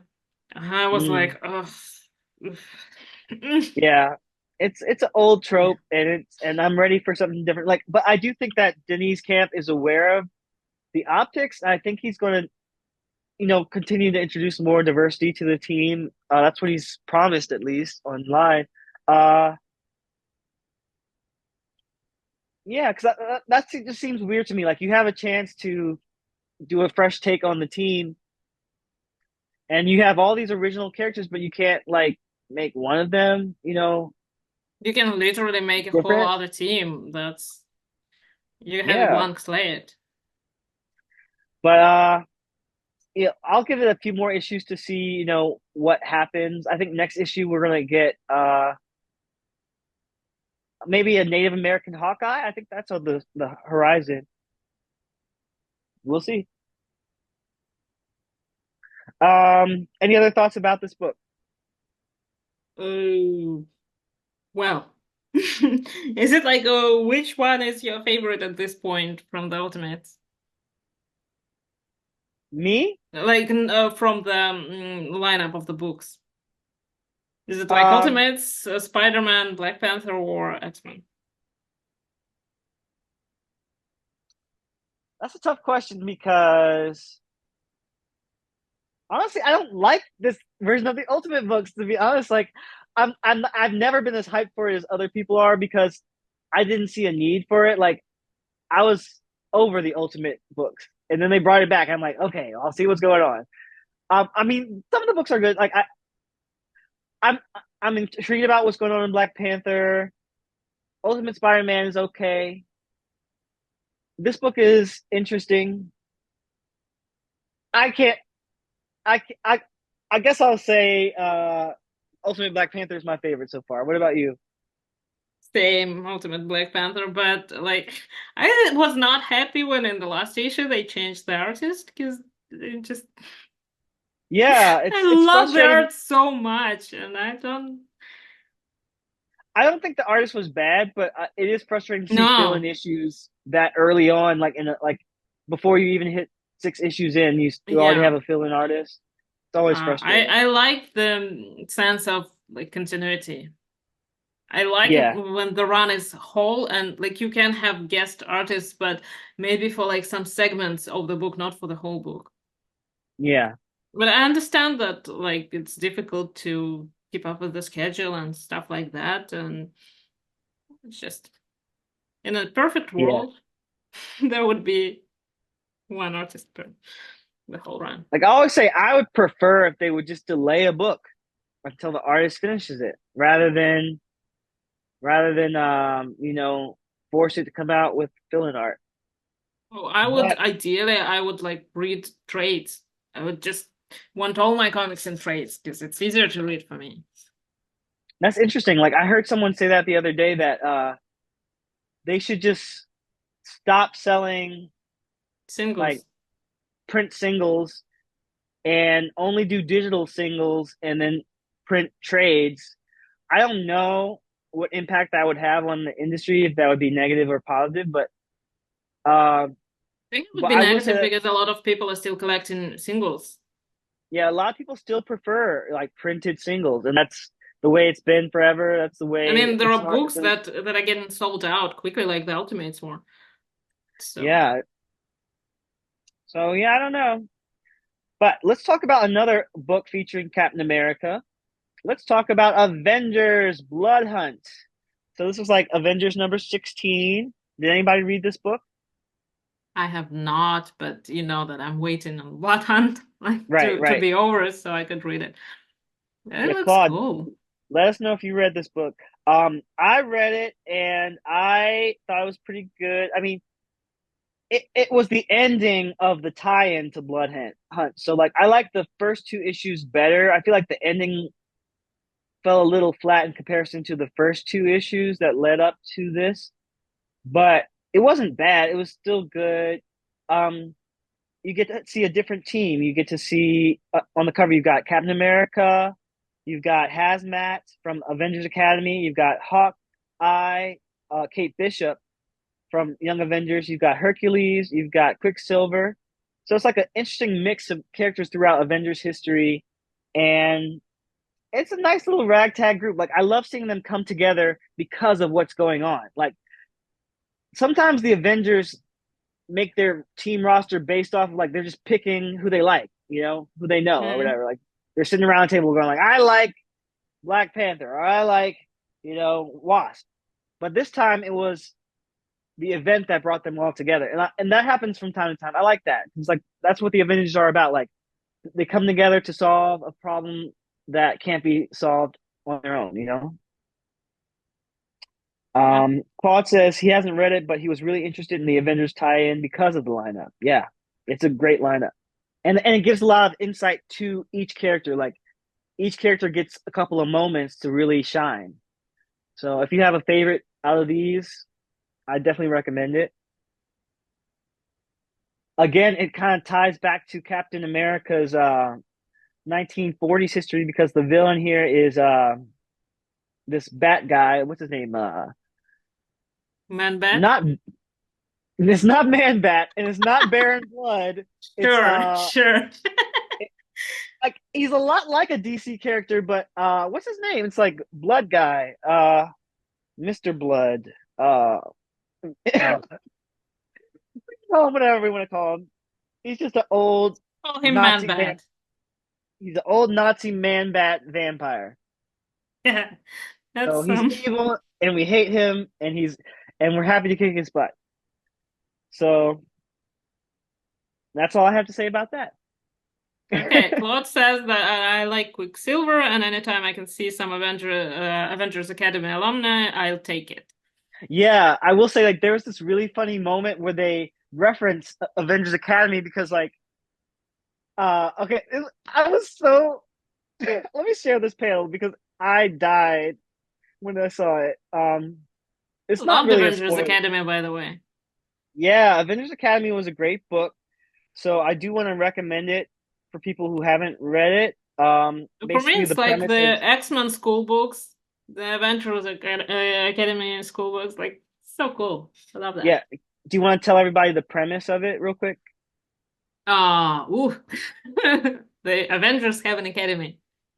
Boom. Well, yeah, but the interesting twist is like they set up this academy for not just because they thought all these kids were going to turn out to be the masters of evil. Yeah. Got to train them up to be Avengers. Well, you didn't want to give that away. Also, Well, that's I'm the whole not sure I premise. remembered that before you mentioned it. But yeah, they were. Um, so Hazmat was one of those teens who they thought was going to be evil, and she remembers Hercules from when he was a guest instructor there. So I'm going to try and share this panel real quick because it's kind of funny. So let's see. Hercules says, "Is this your first time as an Avenger?" And she's like, "Yeah, I did go to Avengers Academy. You were a guest instructor, a nude one, Oh, if I remember correctly, which I do. Perv, like she calls him all the way out." And he's like, "Ah, my Olympic wrestling demonstration." And they even give you like an editor's note, so you can read it in Avengers Academy number 29. He's like, "In retrospect, that was not my most well thought out escapade." And Hazmat's like, "Ah, whatever. Hey, can you believe that they were worried that I'd become a supervillain?" She says that she holds a skull of someone she just like irradiated to dust. And then he's like, "And look at the two of us now. Me, fully clothed, and you, a bona fide Avenger." And she's like, "Yeah, stuck on a helicarrier that's about to blow up." He's like, "Ha ha ha, yes." Like, this, I just, first, I didn't remember this, that he was like doing naked Olympic yeah. wrestling until she said I it. I was like, kind of "Oh my blocked it God." out too. Yeah, like I was like, "Oh my God, I totally forgot about that until they mentioned it." And it was like very awkward. Like it is. Yeah, that's... Yeah, Claude says we stand himbo Herc. Yeah, we definitely do. It, I love Although Hercules. not him exposing himself to students. True, true. Like that was such, I feel like that's a different Who wrote time. that? That was that Christos Gage. Like I remember Christos Gage I started writing the Avengers Academy book. I don't know if he wrote it the entire time or if he had another writer on that, but like imagine if there was like a guest writer and they came in and did that and just like, I just feel like, you know, it wasn't that long ago, but it was a different time where yeah. it was a joke that was more under the radar. Whereas now it's just like very inappropriate. Oh. But it wasn't that long ago. Or maybe I was just younger when I read it, I not think being it was too like, much of it. wasn't it like 2006-ish? Yeah. But Yeah, I then I was feel like younger. everything was like in 2006 for me. It Right, was right. either 96 if it was 90s or like 2006 if it was 2000s. It had to be late 2000s because 2006 was like Civil War era, and this happened Yeah, after the Civil War era. maybe But 2007. I think like 2009, 2010 even maybe. But Okay, I'll take it. Well, actually, but let me check. Let me check real quick. well, all we can say is Hercules has learned to keep his clothes on, and At least some of it. yeah, he's still wearing a mini skirt. Okay, okay. You know what? We're both wrong. It's 2010. That's why I said 2010. What? No, you said 2008 and 9. I think I said a couple of different years. We'll No, go we back kind of and got the check. whole decade wrong. Okay. Well, I don't have any more thoughts about this book. Does anyone else have any thoughts about it? I guess you didn't read it, so no. Yeah. Well, I do have thoughts about it now. I have to read it. Okay. Are you gonna read? Are you gonna read any other tie-ins for Blood Hunt, or do you Well, gonna just I'm focus on hoping this? to like do the whole event, and then Okay. I probably write another one of my laundries. All right. Yeah, like I've been selective about which tie-ins I'm reading right now, but once they all hit Marvel Unlimited, I might go back Exactly, and read exactly. more That's of what them. I'm waiting for. Hmm. All right. So, are there any other books that we want to talk about today? I think Okay. we hit everything, all the main ones that I had on my list. Yeah, I didn't read anything new this week, but kept reading Fantastic Four. It's a little bit more difficult now. Yeah, give us your updates on your Fantastic Four Oh, read through. I'm on issue 124 right now, and like I slowed down a little bit. I couldn't figure out which run is which because there's like a lot of short stints for different writers for some time. So I decided like I'll read another 100 and then take break and read something Superman and then return to Fantastic Four. But I have read like I wrote about it. I have read like Superman Secret Origin, which was my first Yeah, Superman comic. Yeah. yeah, you're telling me like that's exciting. So you finished that one? Yeah. It was fun. Which I didn't Yeah, expect. Actually, yeah. So I don't know. Maybe like I'm with age, I might say I started mm, understanding Superman better. I think like I like his character. I don't think that he's just a Steve guy who's doing the right thing. It's just yeah, like an interesting development. like I really did like that book. I think I got the hardcover of that book somewhere, but yeah, Gary Frank was the artist and Jeff Johns was the writer, and Yeah. it's kind of like kind of got an old school vibe, but it is a modern retelling. Um, so you have the hindsight of like all the Superman stories that came before it. Um, yeah. So did it make you want to read more Superman? Yeah, definitely. Like there actually is a run of Action Comics that the same team did. If you want to jump into that, it's kind of Oh, like similar. From around the same time, you have the classic villains, Brainiac. You've got a Legion of Superheroes, which is interesting in the yeah, it future. referenced them. Yeah. So you might want to check that one out if you want to go something similar to this. I think the next one will be like All Star Superman because a lot of Oh, people recommended that. that's a great one as well, and it's going to Yeah. be like I think that one has a lot of influence on the new movie that's coming out. Oh, that's even better. Yep. Yeah. And in terms of Fantastic Four, like there's like that issue that I told you about with Black Panther. And Hmm. I like that like finally the story stopped being just one shots.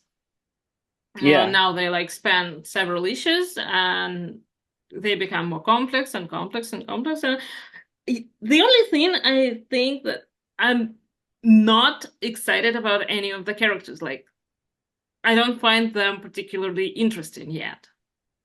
So Hmm. maybe I need to like take a break with this and read something newer when they become more interesting. I don't know. I'll figure it out.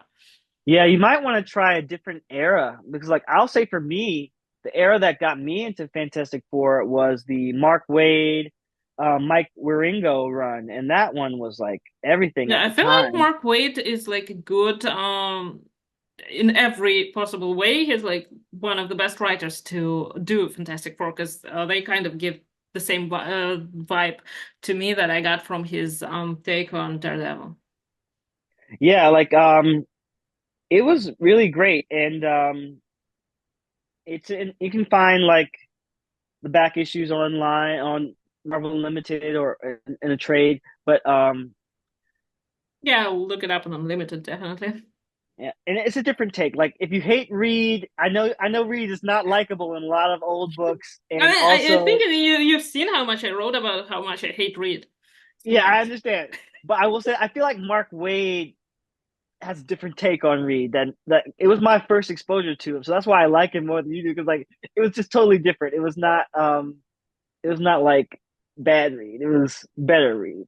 I'm not saying I he's perfect, but now I'm gonna be perfect. I liked Susan and I liked Johnny. I don't like the Thing. I absolutely can't stand him. And I don't like Reed because he's just awful. I just hope he disappears somewhere in the negative zone. And but every issue I read, I feel like Johnny is annoying me with his whining. He's always whining about Crystal, and Sue is just annoying me. Yeah, well, But she's like the least annoying of them all. yeah, I think as the Fantastic Four come into modern times, like Sue definitely gets an upgrade. Like I think now she might even be the leader of the team.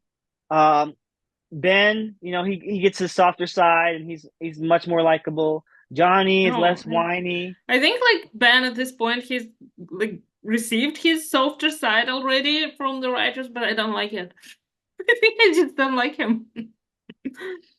The I most do want interesting character for me so far was the alternative universe Reed that became a thing. And he which had one like only 2 lines. he became a saint? Yeah, no, he became the thing.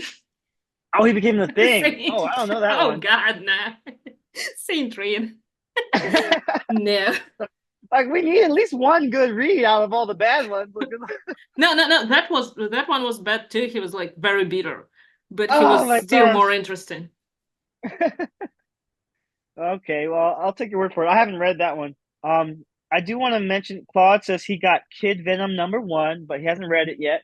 I didn't even know there was a Kid Venom book Kid that came Venom. out. Is that like a Oh, Venom's kid, or is that like a kid that became Venom? I think it's both. Venom's Venom's kid who became Venom. But is it like Venom's kid, or like his host kid became? That's too much. Like Venom Eddie Brock had a kid, And and that kid Venom, got a symbiote. that is So, the kid of Venom. Well, it's a well, family yeah, business. yeah. The kid is a Venom. Like here, I'll share the picture in the what do you call it, synopsis or the what do you call it, Okay. solicitation. We gotta find out about this kid Venom stuff. See what's going on over there. Um, Yeah. Kid Venom origins. Well, it's definitely a kid that has a symbiote. embrace your inner Venom. Japan 977. Kid Venom Okay, I has don't made his think that's the presence same known. kid. Yeah, that's a different kid. That's gotta That's be a different kid then. yeah. Uh, wait a minute. So does this take place in the past or in the present? In You'll have to tell us, Claude. 1979. Oh yeah, Claude says alternate universe feudal Japan Venom actually unrelated to Venom's actual kid. Okay, well that explains that. Okay, so I was totally wrong. Ignore everything I said. Um, but Eddie Brock does have a kid, and I was reading about him not that long ago. I'm just not up to He date with has Venom. have a symbiote. Yeah, everybody got a symbiote. Like even Black Widow has a symbiote right now. Oh God. Uh, I, so they should stop. Somebody should stop that. yeah, it's getting a little bit out of control, It's but kind of like pandemic situation at this point. yeah, it's like COVID. Like you get a Yeah. symbiote, you get a symbiote, you get COVID. It's easy to catch. Um, yeah. Also, there's a kid Juggernaut these days. Did you hear about that? I thought at first I thought that Kid Juggernaut was in the X-Men book. But then like Ileana called him Kane and okay. No, so Kid Juggernaut is only on the Marvel Infinity comics right now. I don't think they have a How did printed he comic book get with like him yet. how did he become Juggernaut? Listen, I have no idea. I have to figure out that stuff and find some time to read it because I'm like, what? How is there a Kid Juggernaut? Everybody has a kid. Yeah, it's getting out of control. Like I want to see. I don't know. I don't really need to have like kid versions of everybody, but Mhm. I guess Juggernaut could have a kid. I don't even know if he's Juggernaut's kid or where he came I from. I don't think so. I mean, I don't remember Juggernaut ever being in a relationship with anyone. Black Tom. I don't remember that. Was They it a are thing? they're pretty much a couple as far as I'm concerned. But Oh, um but they're not going to have a kid together. They might adopt a kid. Maybe I don't they, think I don't know how, like, Black Tom is pretty crafty. that's make a plant baby, Yeah, why not? And then make it a juggernaut. a juggernaut plant baby. That could be interesting. All right. Well, all I can say is that I think that the new kid juggernaut is also gay. I don't know. I feel like I've seen some panels floating around the internet where he was hanging out with the gay Captain America, who's from the Oh, railroad the other kid. tracks. Yeah, yeah, yeah. I So I don't don't remember know. seeing that because, like, I apparently didn't know that there was a kid juggernaut Yeah, well, we gotta figure out what's going on in the Marvel universe because with these it's getting kids. Yeah, yeah. they're out of control. Oh, okay. I figured it out. Okay, I think I figured it out. I'm gonna share a picture. So here's a new book called Avengers Academy. So there's a new version of Avengers Oh, Academy oh, on oh! Wait, Marvel I need Infinity. that. Oh, Yeah, wait, so Escapade is an Avenger now? Escapade, and you got Brielle Brooks, Blade's daughter, and you got Moon Knight and Moon Girl and Devil Dinosaur I and was Kid. gonna read up about that what's his This looks like Blade's daughter. yeah, and this looks like Kid Osborn. Goblin? Osborn's yeah, Kid got Red Goblin. He had a book Kid Goblin. recently. Yeah, no, they had a book called Red Goblin. It was Norman Osborn's grandson, Normie, and he got a symbiote that was kind of For like me. yeah, Normie Osborn has a Carnage like symbiote, but he's a hero. He's trying to be a hero. I think I don't know. That's crazy. He's just trying to be a normie. Exactly. So that might be interesting since we are fans of Avengers Academy, but Yeah. hopefully But there's no also, like, naked I was Hercules. surprised. I was expecting to see Escapade back with the X-Men because she's a mutant.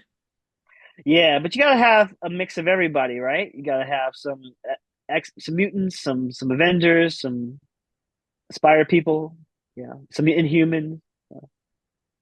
Oh, At so least she didn't Claude, disappear like many characters did. right? Claude says Kid Juggernaut is part. Yeah, he mentions the new Avengers Academy. He says he's the son of Kane's successor, a Korean Juggernaut. I didn't know there was a Korean Juggernaut. See, this is the problem with teen books because like Juggernaut has been like in the background of teen books for like a decade, but he doesn't do anything, and we don't get Yeah, any like character updates about his life. He's just kind of there punching stuff. So running through stuff. And then yeah, there so was a Korean juggernaut, and we apparently didn't even know. I had no idea, but I'm interested to find out. But speaking of Korean characters, somebody asked us the other day, where is Amadeus Cho? Why don't we see Amadeus Cho anymore? He used to be on the Champions. Last we saw him, I think. I mean, speaking of, hmm, I don't know. I did expect him to like show up. I don't remember when, but I So don't think Claude we've says, seen him. yeah, they need to bring him back. Claude says that the successor was invented for the Kid Juggernaut origin, so it's just another retcon. Oh, okay. But we'll find out more about that when the time comes. All right, If it does, if it or we're just does. gonna treat it like Zorn. Zorn, oh no, I hope it's not as bad as Zorn. Um, We don't talk about Bruno. can I just tell you In real this quick my case, Zorn. Zorn theory? I have a Yeah. theory about Zorn. Okay. I don't know if this is factual or not, but I was reading the comic books around the time this happened. So I'm like, okay, so Zorn was pretending to be Magneto, is what they say. But at the time, Grant Morrison seemed to intend that it was Magneto pretending to be Zorn. But it doesn't matter because in my theory, I think Scarlet Witch used her reality warping powers to make Magneto Zorn to make this whole situation because that happened right before House of M. Zornito. Zornito, yeah, Zornito. I blame Wanda for that because she was up to a whole lot of stuff back then. It was Avengers Disassembled, and then it was Actually, yeah. Zornito, and then it was House of M. So I'm like, we can just blame Wanda for all of that. Yeah, we And can then actually, everything that doesn't make sense in that era, we can just attribute to her. exactly. And so I think after House of M, she tried to fix the universe, right? So that's where we have Shen Zorn and Kuan Yin Zorn. You have the two brothers, and they're separate characters. They're not Magneto. So that's all I can say about that. Like I, all the confusion is like chaos magic, and then all the stuff that makes sense is separate. That's better than no answer at all. Yeah. Okay. All right. So, um, Claude says it's Bruce Wayne, Batman of Zorn and R. Zorn and R. Oh my God! Don't even make me say that. Zorn and R. Like we haven't talked about Batman, but I have been reading Batman. Like I'm so bad about like covering the DC books. I'm sorry to any DC fans who watch this podcast because like I would love to talk about DC comic books more. So maybe next Let's week we'll the talk about Batman. Yeah, How about I that? want to talk about DC Comics. I can read up, like, catch up on Batman for that. Yeah, like there's a new Absolute Power event that looks very interesting. Everybody's been talking about it. I want to read that. Um, yeah, Batman ties into that. So like Chip Zdarsky is writing Batman and Jorge Oh, Jimenez is drawing oh, it. It's good. oh. Okay, yeah, I was originally waiting to like for it to come out fully again because it's such a great experience when you read these books and you just binge through them. It's fantastic. And Yeah, that's why I like, you can bench it because it's pretty much done. Like I don't know how much oh, farther it's going, but like he's told a complete story up to this point. I'm very excited about it then. I'm gonna read it. And then I always love reading like Nightwing books. I don't know what's going on Hmm. with them. Because the Yeah, last I one gotta I catch read up with was the Nightwing. one Like with Bear. yeah, like Nightwing has been on my to read list. Like I've read like a little bit of the Tom Taylor run, but I'm so behind. But I do want to catch up and It see is what's so up. good. That's what everyone Whenever says. you do, there is a whole other there is a whole other stream waiting to happen because like it's amazing. All One right, of my good to favorite know. runs. All right, yeah, we might have to do a whole separate episode about that just to Yeah, catch up. yeah, definitely. Uh, all right, my friends. Well, I think we're gonna have to bring this comic book club to an end. But thank you all so much for being a part of it. Thank you, Polly, for being Thank my you. video co-host. Thank you, Claude, for popping in the chat. Uh, and everyone else who's listening, you're more than welcome to come join us next time. We want to hear your thoughts and your opinions and what books you're reading. And yeah, What do you think about Zorn? what do you think about Zorn? Well, What thinking do you about think him. about Kid Juggernauts? um, yeah, we're gonna hopefully do this like every week, and you can find some of our previous episodes if you haven't watched them already on YouTube. So please like on YouTube. Please subscribe, and yeah, hope to see you all again next time. Bye. Excelsior! Bye. All right, so I'll hit stop recording if I can find the button. There we go.